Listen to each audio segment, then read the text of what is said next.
আজ আমি সয়াবিনস দিয়ে একটা রেসিপি দেখাচ্ছি। এই সয়াবিনটা সেদ্ধ করে নিয়েছি, সেদ্ধ করে জল চিপে একদম শুকনো করে নিয়েছি। এর মধ্যে একটু কাঁচা তেল দিলাম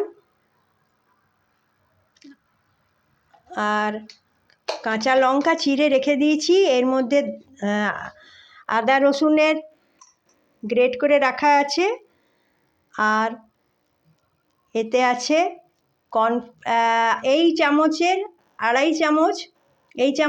আড়াই চামচ বেসন আর 2 চামচ কর্নফ্লাওয়ার দিলাম কাঁচা তেল দেওয়ার পর। কাঁচা লঙ্কা আমার লম্বা করে চিড়ে রাখা আছে, পেঁয়াজ কুচি আমার করে রাখা আছে, 3টে মাঝারি সাইজের পেঁয়াজ কুচিয়ে রেখেছি,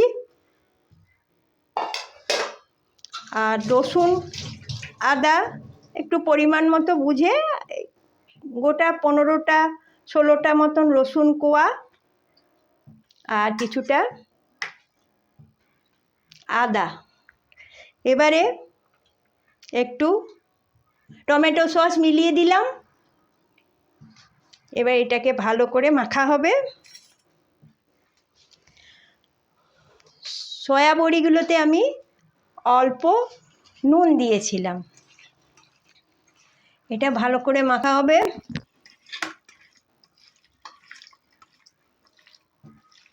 এই মেখে নিয়ে এই যে দেখুন কড়াইয়ে তেল গরম হয়ে গেছে, সর্ষের তেল দিয়ে রান্নাটা হচ্ছে। কড়াইয়ে তেল গরম হয়ে গেছে, এইগুলো এবার এর মধ্যে ফ্রাই করা হবে।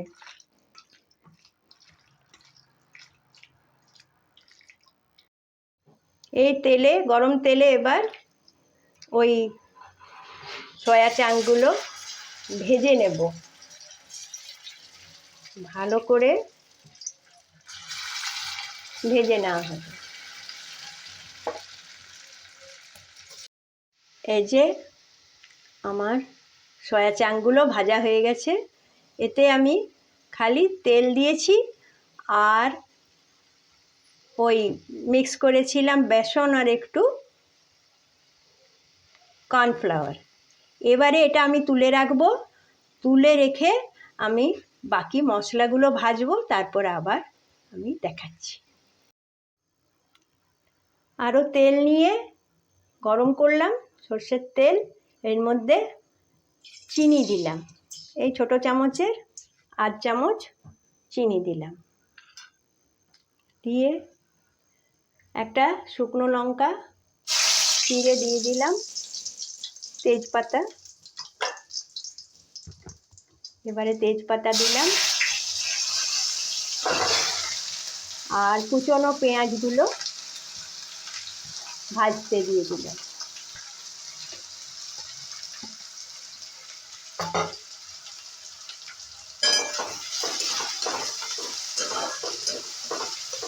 কুচনো পেঁয়াজ বেশ খানিকটা ভাজা হলে তারপর রসুন আদা গ্রেট করে রাখাটা মিশিয়ে দেব।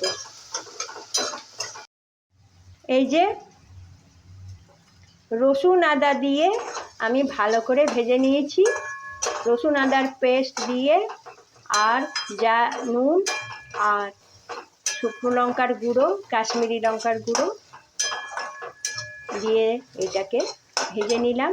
এরপরে কাঁচা লঙ্কা চিড়ে রাখা আছে, এটাকেও দিয়ে দিলাম। একটু নাড়াচাড়া করে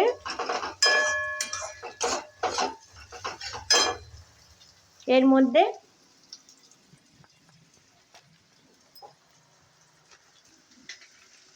মিট মশলা একটু দিলাম, মিট মশলা দিয়ে দিলাম। এরপরে জল দিলাম,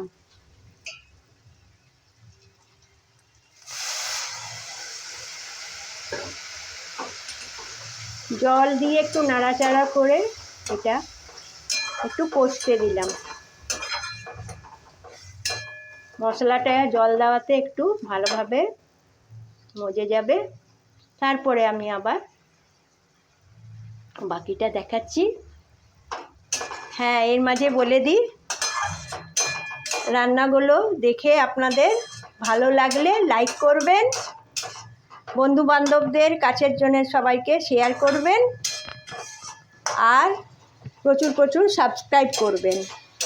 তাহলে আমি আরও বিভিন্ন রকমের রান্না করে ভিডিও করতে উৎসাহিত হব।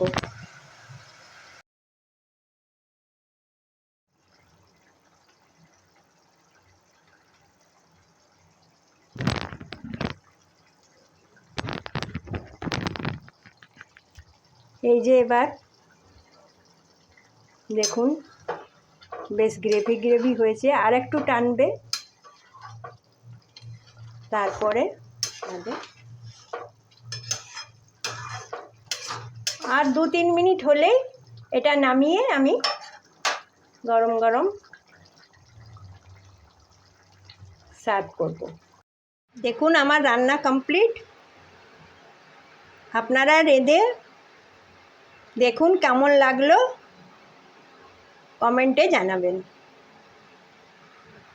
ধন্যবাদ।